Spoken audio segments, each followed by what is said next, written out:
actually napaka-bless ng iglesia ko. Dahil meron tayong pagkakataon ng kalayaan ng purihin ng Diyos. Nawawag tingnan yung katabi natin sa umaga ito, di ba? Ang ating ginagawang mundo ay training long natin para matutunan natin sa kayo ng Diyos sa sarili ng katotohanan. At yung everlasting life na pupuntahan natin mo sa bayan ng pinangako ng Diyos, ganito yung gagawin natin. Kung dito pa lang sa lupa ay lalo ay nagpayatot na tawad na tamaan. Dapat meron tayong sigla ay nagbuba. Hindi ninilignan nyo yung husay mo kumanda. Salamat na mga boses. Salamat sa mga sumasayaw ng mga tamburin.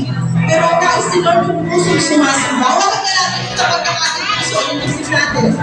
Ngayong umaga, meron pa tayong kalakasan at kagalangan para magpuyan ng Diyos. Amen! Amen!